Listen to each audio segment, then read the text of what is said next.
नमस्कार दोस्तों, जय महाकाल, जय माता शमशानी। आज की वीडियो में मैं पशुपति अस्त्र दे रहा हूँ और उसका संपूर्ण विधि विधान दे रहा हूँ, जिस अस्त्र के माध्यम से बहुत कुछ किया जा सकता है। शत्रु दमन, शत्रु नाश, शत्रु मारण, सब कुछ किया जा सकता है। यहाँ तक भूत प्रेत जिन इत्यादि या तंत्र मंत्र इत्यादि विद्याओं को नष्ट किया जा सकता है, खत्म किया जा सकता है। ऐसा बहुत कुछ किया जा सकता है। तो सबसे पहले तो इसकी कुछ विधि बता दे रहा हूँ, जिस विधि से आप ये सब कर पाएंगे। वो विधि देखिए इस प्रकार से है। इस साधना को देखिए स्त्री पुरुष कोई भी कर सकता है। इसमें आपको संकल्प लेना है। जैसे पहले तो ये मंत्र की सिद्धि करनी है, जो मंत्र मैं आपको देने वाला हूँ। उसकी सिद्धि करने के पश्चात वो विधान भी मैं इसी वीडियो में बताऊंगा, कैसे सिद्धि की जाती है मंत्र की। उसके बाद जो है सिद्ध हो जाने के पश्चात आपके हाथ में थोड़ा सा जल लेना है। आप पुरुष है तो सीधे हाथ में जल लेना है। जल लेकर के अपना पूरा नाम, पिता का नाम, गोत्र इत्यादि बोलना है आपको। और उसके पश्चात जो है 3 बार इस मंत्र को आप पढ़ेंगे। जो आपका सिद्ध मंत्र है उसको 3 बार पढ़ेंगे। उसके पश्चात जो आपका कार्य होगा, जैसे सामने वाले इंसान के ऊपर भूत प्रेत जिन इत्यादि का साया होगा या जो भी बाधाएं होगी, तो ये सब बाधाओं का नाश हो जाए, जिन इत्यादि सबको नाश हो जाए इत्यादि बोलकर उस जल को जमीन में छिड़क देना है। या सामने वाला इंसान अगर आपके सामने बैठा है तो उसको छिड़क देना है, तो तुरंत ही उसकी सारी समस्याएं नष्ट हो जाएगी। इसके अलावा जैसे स्त्री करती है इस साधना को, मतलब इस विधान को, तो उसको बाएं हाथ में, सिद्धि का विधान तो एक ही है, चाहे स्त्री हो चाहे पुरुष हो। बाकी स्त्री अगर करती है तो उसको बाएं हाथ में जल लेना है, पवित्र जल लेना है थोड़ा सा।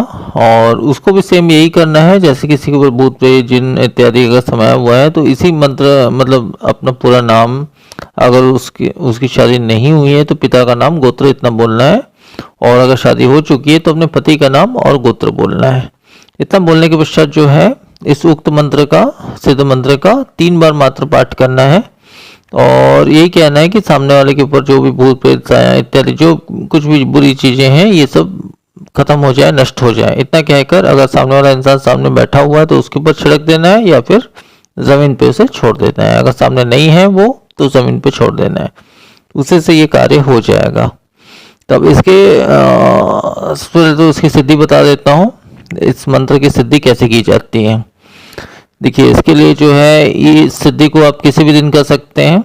रात्रि में सूरज ढलने के बाद लगभग 9 बजे से लेके आप ये सिद्धि रात्रि सुबह 4 के बीच में ये सिद्धि आप कर सकते हैं। इस मंत्र की सिद्धि में आपको कैसे करना है, सिद्धि चाहे स्त्री हो पुरुष हो, कोई भी इस सिद्धि को कर सकता है। इसमें आपको घी का एक दीपक लगाना है अपनी तरफ मुख करके, एक बाती वाला। और इसमें जो है इस मंत्र का आप किसी भी माला का प्रयोग कर सकते हैं। माला का अगर प्रयोग करते हैं तो रुद्राक्ष की माला का प्रयोग करें, या बिना माला के भी कर सकते हैं, तो वो आपके ऊपर निर्भर करता है। परंतु गिनती के लिए अगर आपको चाहिए तो नॉर्मल एक रुद्राक्ष, बिना प्राण प्रतिष्ठित नॉर्मल एक रुद्राक्ष की माला का प्रयोग करें, ताकि जिससे आपकी गिनती हो जाए। तो इस प्रकार से सामने घी का दीपक लगा के करके इस उक्त मंत्र का, जो मैं देने वाला हूँ उस वीडियो में, उस मंत्र का आपको 21,000 पाठ करना है। तो एक दिन में तो ये पाठ संभव नहीं है, मैं भी जानता हूँ, क्योंकि मंत्र थोड़ा सा बड़ा है। परंतु आप 2 दिन, 4 दिन या 10 दिन में तो ये पाठ पूरा कर ही सकते हैं। मेरे लिए तो 3 या 4 दिन बहुत है। 21,000 पाठ करना इस मंत्र का 3 दिन बहुत है। 3 दिन के अंदर मैं कर सकता हूँ। परंतु आप अगर नहीं कर सकते हैं तो कोई बात नहीं है। आप चाहे तो एक दिन में जितना भी पाठ होता है इसका, मतलब उतना पाठ आप जो है कर लीजिए। उसके बाद जो है अगले दिन बाकी का पाठ आप करिए। इस प्रकार से 21,000 का पाठ आपको टोटली कंप्लीट करना है। 21,000 के पाठ में भले इससे ऊपर आप कर सकते हैं, 21,000 के ऊपर, लेकिन इसके कम नहीं करना है आपको। तो 21,000 के पाठ से मंत्र की सिद्धि और ये अस्त्र की सिद्धि आपको प्राप्त हो जाती है। आपको स्वयं इस चीज का अनुभव भी होता है कि विशेष रूप की शक्ति या विशेष रूप का अस्त्र जो है आप में समा गया है।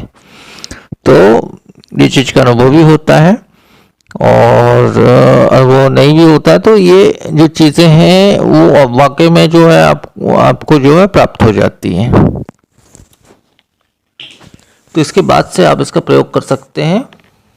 और देखिए, ये तो मैंने कह दिया कि मतलब जैसे किसी के अंदर शैतान या भूत प्रेत इत्यादि जैसे घुस गया है, उसको निकालने के लिए इस प्रकार का प्रयोग इस अस्त्र का किया जा सकता है। इसके अलावा जैसे कोई शत्रु है आपका, किसी भी प्रकार का शत्रु है, वैसे देखिए मैं यही कहूँगा इस विधान को देने से पहले, वैसा विधान मैं वैसे देना नहीं चाहता था यूट्यूब पर, फिर भी दे रहा हूँ, किसी वजह से कोई कारण है इसलिए मैं दे रहा हूँ। तो इस मंत्र का प्रयोग करके मात्र 3 बार प्रयोग करके, वैसे ही अपने हाथ में जल लेकर अपना पूरा नाम इत्यादि गोत्र इत्यादि बोलकर, और अपना लास्ट में 3 बार मंत्र पढ़ने के पश्चात इस कार्य को बोलकर कि मेरे अमुक शत्रु का विनाश हो जाए, कि अमुक शत्रु का अगर मारण हो जाए, इतना भी आप बोल देंगे तो उस शत्रु का मारण तक हो जाएगा, मतलब वो शत्रु का खात्मा तक हो जाएगा। जहाँ तक वो अस्त्र बहुत उच्च कोटि का अस्त्र है वहां तक वो कार्य करेगी। उतना बोल के आपको जल को जमीन पे छोड़ देना है, तो वो कार्य भी आपका हो जाएगा। तो वैसे तो इस मंत्र का मतलब सोच समझ के ही प्रयोग करें, क्योंकि एक बार प्रयोग करने के पश्चात जो है ऐसे विशेष अस्त्रों को वापस नहीं लिया जा सकता है, और वापस लेना बहुत ही कठिन होता है। हालांकि लिया जा सकता है लेकिन बहुत ही कठिन होता है, तो इसलिए इसका बहुत ही सोच समझ के प्रयोग करिए, और जिसमें करना है और बहुत ही सोच समझ के करिए, और हमको सही लगे और सही चीज़ें लगे जो भी है।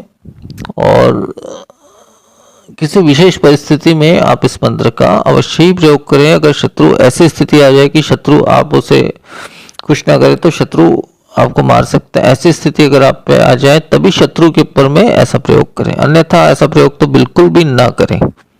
बस इसको सिद्ध करके रख दें, ताकि कभी भी ऐसी स्थिति जीवन में आते जाते रहती है, तो ऐसी स्थिति में आप इसका प्रयोग कर सकें, इसलिए आप इसको सिद्ध करके रख दें। परंतु इसका प्रयोग ना के बराबर करें, ना ही करे तो अच्छा रहेगा। परंतु अगर ऐसी स्थिति आ जाती है, जैसे मैंने भूत प्रेत पिशाच इत्यादि जिनात्मा इत्यादि बुरी शक्ति अगर किसी के शरीर में प्रवेश कर जाती है, जैसे परिवार के अंदर में किसी में या बाहरी इंसान किसी पे, अगर उसको निकालना चाहते हो तो सेम यही विधान रहेगा। हाथ में दूसरा जल लेना है और अपना नाम, पिता का नाम, गोत्र इत्यादि बोलना है, और 3 बार इस मंत्र का पाठ करना है, और उस इंसान के ऊपर उस जल को छिड़क देना है। और अगर वो इंसान आपसे दूर है तो उस जल को जमीन पे छोड़ देना है, तो उसी से वो अस्त्र जो है वो अपना कार्य पूर्ण कर देगा। और हाँ, किसी शत्रु पे उसका प्रयोग करना है तो इसमें भी वही करना है, अपने हाथ में जल लेकर के, पुरुष है तो सीधे हाथ में जल लेगा, और स्त्री है तो बाएं हाथ में जल लेगी वो।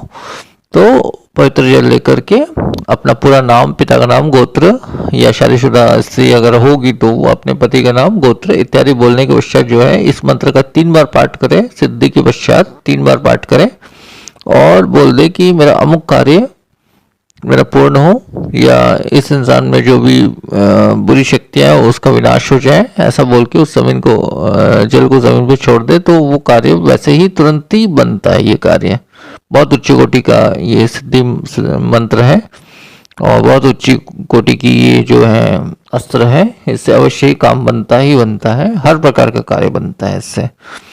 तो इससे जो है जैसे शत्रु दमन का कार्य भी बनता है, शत्रु को नाश करने का कार्य भी बनता है, शत्रु मारण तक का कार्य इससे बनता है। तो जैसे शत्रु मारने का कार्य, तो वैसे तो मैं नहीं कहूँगा कि ऐसा कार्य आप करिए इस अस्त्र के द्वारा, लेकिन फिर भी अगर आपको आपकी स्थिति ऐसी हो गई है कि आप शत्रु अगर ना मारे तो शत्रु आपको मार डाले, अगर ऐसी स्थिति पैदा हो गई, तो शास्त्रों में भी यही लिखा गया है कि अगर ऐसी स्थिति हो जाती है तो हमको शत्रु को खत्म कर देना चाहिए। तो वैसे स्थिति में आप शत्रु का मारण भी कर सकते हैं, इसमें आपको किसी भी प्रकार का दोष या पाप नहीं लगता है। तो मैं यही कहूँगा, इसमें भी सेम यही विधान है, इसमें भी आपके अपने हाथ में थोड़ा सा जल लेना है, और अपना नाम, पिता का नाम, गोत्र इत्यादि बोलना है, और ये बोलना है 3 बार इस सिद्ध मंत्र को बोलना है। इसकी सिद्धि के पश्चात 3 बार इस मंत्र को पाठ करना है, और बोलना है कि इस अमुक इंसान का, इस शत्रु का मतलब उस शत्रु का पूरा नाम बोलना होगा, जितना भी नाम आपको पता है उतना ही बोल देंगे, बहुत है। इस शत्रु का खात्मा हो जाए या उसका विनाश हो जाए या जो भी आपको बोलना है वो आप बोल करके उस जल को ज़मीन पे छोड़ दें, तो शत्रु का विनाश होना ही होना तय है, होकर ही रहेगा। उसको कोई नहीं रोक सकता, कोई नहीं रोक सकता। ये बहुत बड़ा अस्त्र है, इसको कोई नहीं रोक सकता है। और रोकना भी, आप खुद भी अगर वापस लेना चाहो तो बहुत ही मुश्किल होती है। इसलिए ऐसे अस्त्रों का प्रयोग बहुत ही सोच समझ के करिए, इतना ही मैं कहूँगा।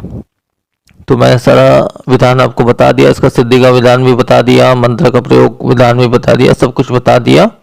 अब वो विशेष मंत्र मैं बता दे रहा हूँ इस अस्त्र का, जो पशुपति अस्त्र है इसका मैं जो मूल मंत्र होता है वो मैं अभी बता दे रहा हूँ। वो मंत्र इस प्रकार से, देखिए, ओम जय कालेश्वर ब्राह्मीण मतोसर सर्व आज्ञा सर्व शक्ति से सर्व शाप विमोचन सर्वे देवेशु पंच अखंड शक्ति मम दरी कार्य सिद्धे सिद्धे प्रियोसी में दुहाई महा